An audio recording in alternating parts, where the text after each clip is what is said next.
आसमान पे थे उड़ते, चलते थे जो ज़मीं पे, कैदी से बन गए हैं अपने घरों में सारे।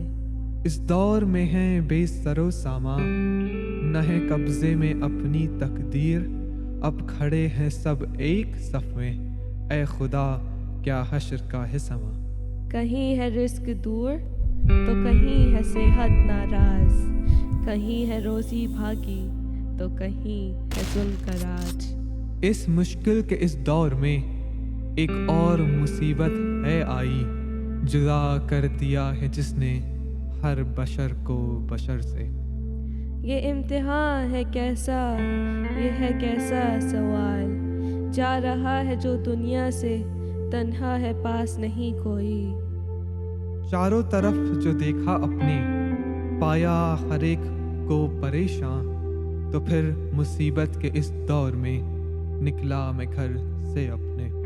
ढूंढने लगा जो मैं इमदाद, आया नजर न मसीहा कोई, न मिला मुझे कोई मुश्किल कुशा, तो घर को फिर मैं लौट आया।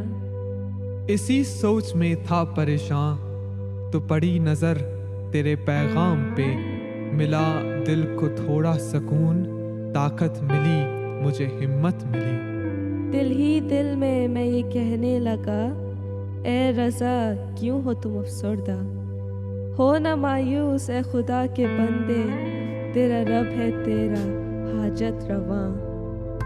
बस इसी सोच फिक्र में आई लब पे मेरे ये दुआ, कर दे हम पर अपना रहमो करम, बस तेरा ही है हमको आसरा।